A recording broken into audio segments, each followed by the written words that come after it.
আসসালামু আলাইকুম। আপনারা সবাই কেমন আছেন? আশা করি ভালো আছেন। আমি আল্লাহর রহমতে আলহামদুলিল্লাহ ভালো আছি। তো আমি ঈদ স্পেশালভাবে লাচ্চার বরফি করব, তো সবাই আমার সাথে থাকবেন আশা করি।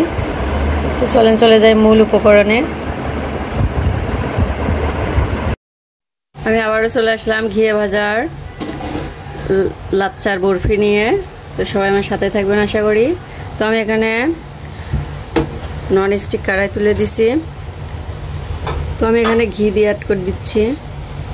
ঘিয়ে ভাজাই। তো ঘিয়ের ভিতরে আমি বাদাম কুচি দিয়ে দিচ্ছি। এখানে কাঠবাদাম আছে, এমনি বাদাম আছে। তো আমি ভালোভাবে ঘিয়ের সাথে ভেজে নিব। তো আমি অফ ক্যামেরায় অনেক সময় ধরে ভেজে নিচ্ছি। তো আমি এখন ঘিয়ে ভাজা লাচ্চাগুলো দিয়ে দিচ্ছি। এখন ভালোভাবে মিশাই নিব। আমি এখানে গুঁড়া দুধ অ্যাড করে দিচ্ছি, চায়ের হাফ মগ। এখন ভালোভাবে মিশাই নিচ্ছি।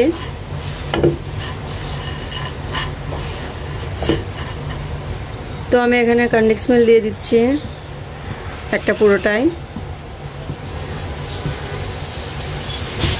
তো কনডেন্স মিল্ক দিয়ে আমি ভালোভাবে মিশাই নিব।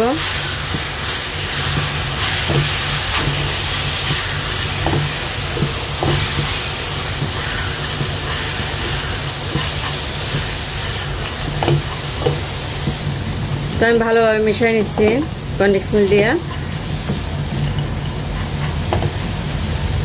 তো মাশাআল্লাহ আমার লাচ্চার বরফিটাও হয়ে গেছে। আমি এখন ভালোভাবে সাইজ করে নিব। তো আমি এখানে ঘি ব্রাশ করে দিচ্ছি। তো আমি বরফিগুলো ঢেলে দিচ্ছি। এখন সাইজ করে নিব।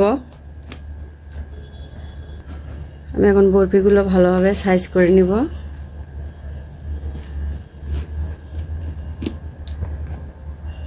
তো মাশাআল্লাহ আমার ভালোভাবে সাইজ করে নেওয়া হয়েছে। আমি এখন ঠান্ডা করে কাটবো। তো মাশাআল্লাহ হালকা ঠান্ডা হয়েছে। আমি এখন কেটে নিব চাকুর সাহায্যে। বেশি ঠান্ডা হয়ে গেলে কাটা যায় না, অনেক শক্ত হয়ে যায়।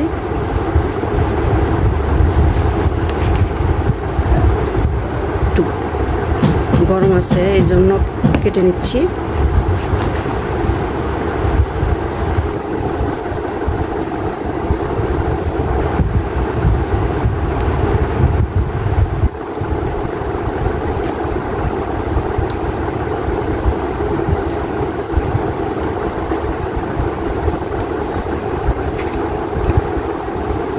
তো মাশাআল্লাহ আমার কেটে নেওয়া হয়ে গেছে। আমি এখন কাজু বাদাম দিয়ে দিচ্ছি। আপনারা আপনাদের চয়েস মতো সাজাবেন। তো আমি এটা হালকা গরম থাকতে কাটছি, তাছাড়া কাটা যায় না, অনেক শক্ত হয়ে যায়। তো অবশ্যই বাসায় ট্রাই করবেন।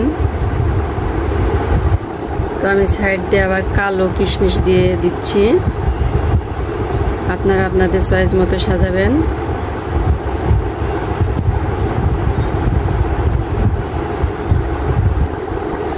তো মাশাআল্লাহ আমার হয়ে গেল লাচ্চার বরফি।